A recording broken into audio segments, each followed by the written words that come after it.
एक गांव में हरिया नाम का एक आदमी अपनी पत्नी नीमा के साथ रहता था। हरिया का फलों का बहुत बड़ा बाग था। वो सुबह से अपने बाग में काम करता और शाम को घर लौट आता था। वो शहर जाकर अपने बाग के फल मंडी में बेचता और अच्छा खासा कमाता था। हरिया के घर में किसी चीज की कोई कमी नहीं थी। एक दिन हरिया हमेशा की तरह सुबह सुबह बाग में जा रहा था कि तभी उसकी पत्नी नीमा उसे आवाज देती है, अजी शाम को मेरे घर के लिए भी थोड़े से आम ले आना। ठीक है, ले आऊंगा आम। हरिया बाग में पहुंचता है तो वहाँ अच्छी खासी धूप हो रही होती है। हरिया एक बड़े से आम के पेड़ के नीचे एक चारपाई बिछा लेता है और उस पर बैठ जाता है। उस पेड़ पर बड़े ही पके हुए और बढ़िया आम लग रहे होते हैं। अरे वाह, क्या आम लगे हैं, इसके तो अच्छे पैसे मिलेंगे। एक काम करता हूँ, इसी में से नीमा के लिए आम ले जाऊंगा, वो बड़ी खुश होगी। हरिया पूरा दिन बाग में काम करता है और शाम को घर जाते वक्त उस पेड़ से कुछ बढ़िया बढ़िया आम तोड़कर रख लेता है। उसके बाद हरिया घर के लिए निकल पड़ता है। घर पहुंचकर हरिया नीमा को आवाज देता है, हाँ जी मैं आ गई, बताओ ना क्या लेकर आए हो। तुम्हारे पसंदीदा आम। आम? सच्ची? हाँ हाँ सच। चलो जल्दी से ठेले से आम निकाल लो, फिर आराम से खाने के साथ खाएंगे। नीमा जैसे ही थैले को खोलकर देखती है तो उसे बड़ा ही गुस्सा आता है। ये क्या है?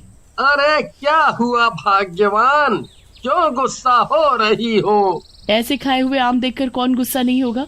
पूरा थैला बस गुठलियों से भरा पड़ा है। गुठलियों से? कैसी बात कर रही हो नीमा, मैं खुद ताजे ताजे बढ़िया आम तोड़ कर लाया हूँ, तो रास्ते में आते आते इन्हें कौन खा गया?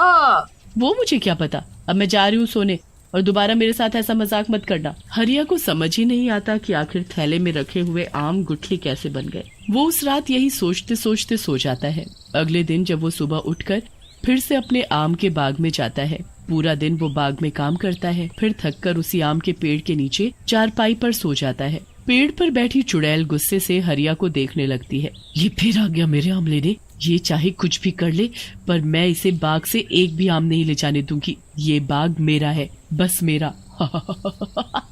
चुड़ैल पेड़ पर बैठी एक के बाद एक आम खाती रहती है और गुठली नीचे फेंकती रहती है। हरिया के आसपास काफी सारी गुठली इकट्ठा हो जाती है। चुड़ैल को आम इतने पसंद होते हैं कि वो आम खाना बंद नहीं करती। इस बार जब वो आम खाकर आम की गुठली नीचे फेंकती है तो वो सीधा हरिया के सिर पर जा लगती है। हरिया हड़बड़ाकर उठ जाता है। कौन है? कौन है? किसने मुझे मारा? हरिया इधर उधर देखता है तो उसे कोई भी नहीं दिखता, पर फिर उसकी नजर उसके आसपास पड़ी आम की गुठलियों पर जाती है। हरिया उन गुठलियों को देखकर बड़ा हैरान होता है। ये गुठलियाँ यहाँ कैसे आईं? अभी जब मैं यहाँ आराम करने लेटा था तब तो यहाँ एक भी गुठली नहीं थी, तो फिर अब ये कहाँ से आईं? कौन है जो मेरे बाग के आम खाकर मेरे ही पास गुठली फेंक कर गया है? और हिम्मत तो देखो जरा, गुठली मेरे मुंह पर मार कर गया है। जो भी है मैं उसे छोड़ूंगा नहीं। पागल आदमी, इसे कभी पता नहीं चलेगा ये किसका काम है। हरिया फिर से नीमा के लिए ताजे मीठे आम तोड़ने लगता है। चुड़ैल जब हरिया को आम तोड़ते देखती है तो उसे बड़ा गुस्सा आता है। वो गुस्से में लाल हो जाती है। इसकी फिर से हिम्मत हो गई जो मेरे आम लेकर जा रहा है। लगता है इस बार इसे अच्छा सबक सिखाना पड़ेगा। काफी आम हो गए हैं, चलो अब घर चलता हूँ, काफी देरी हो गई है। हरिया जैसे ही घर जाने लगता है तभी चुड़ैल पेड़ से नीचे कूद पड़ती है और हरिया का पीछा करने लगती है।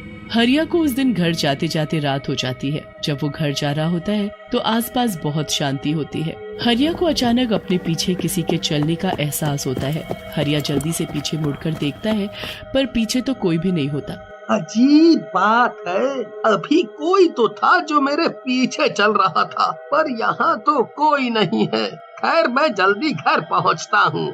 हरिया वापस घर की तरफ बढ़ने लगता है और फिर से उसे पीछे किसी के चलने का एहसास होता है। हरिया झट से पीछे देखता है तो वहाँ इस बार भी कोई नहीं होता। हरिया घबरा जाता है और जल्दी जल्दी चलने लगता है। जल्दी जल्दी चलने के चक्कर में हरिया के हाथ से उसका आम का ठेला गिर जाता है। हरिया उन आमों को जमीन से उठा ही रहा होता है कि अचानक उसके मुंह के आगे चुड़ैल आकर बैठ जाती है। क्या हुआ हरिया, सारे आम गिर गए? चुड़ैल, बचाओ बचाओ। हरिया को कुछ समझ नहीं आता। वो तो सब आम ऐसे छोड़कर भाग लेता है। भाग गया बेचारा।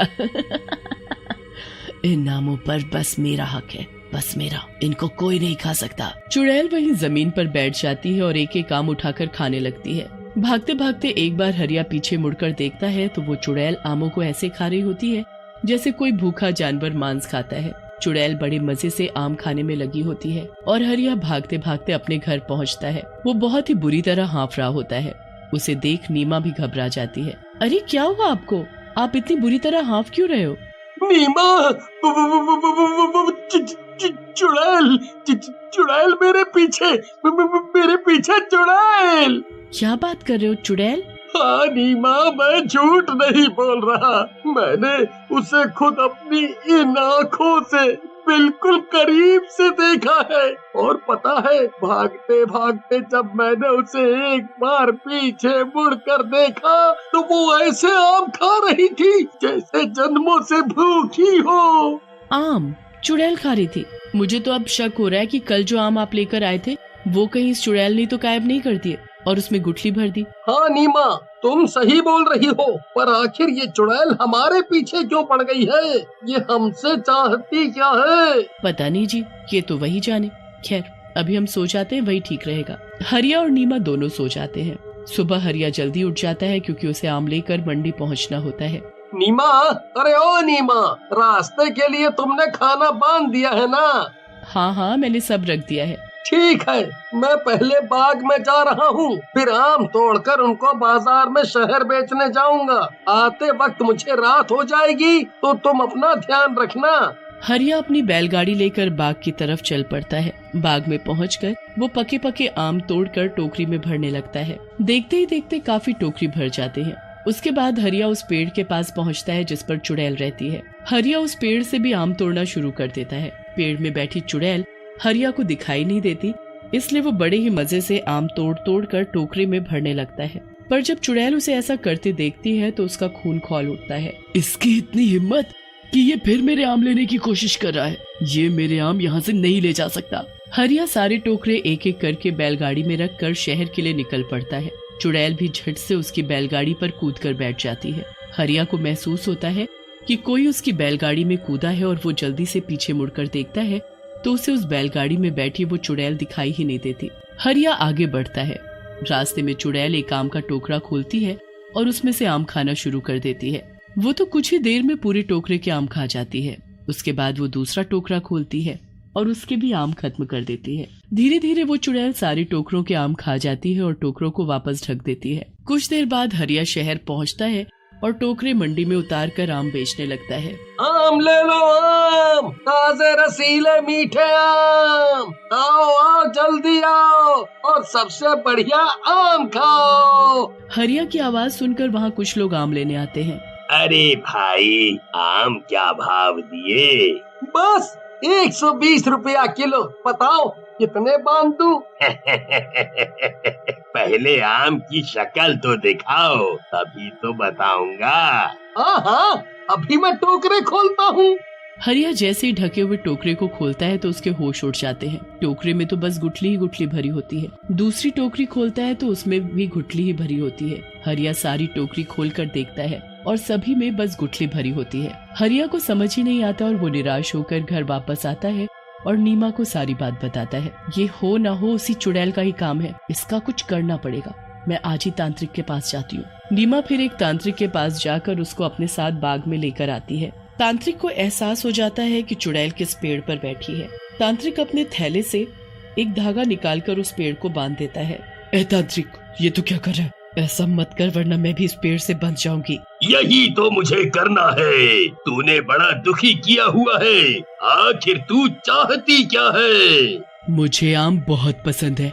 एक दिन जब ये आदमी आम बेचने शहर जा रहा था तब मैंने इसकी बैलगाड़ी से आम खाया था और मैं इसके साथ ही यहाँ आ गई। अब इन सब आमों पर मेरा हक है। ऐसा बिल्कुल नहीं होगा, समझी? अब मैंने तुझे इस पेड़ से बांध दिया है। आज के बाद उस पेड़ से कहीं नहीं जा पाएगी। तुझे जितने आम खाने हैं तू खा सकती है, पर बस इसी पेड़ के। चुड़ैल गुस्से में चिल्लाती रह जाती है। पर कुछ नहीं कर पाती। वो हमेशा के लिए उसी पेड़ पर बंध जाती है और उसी के आम का स्वाद ले पाती है।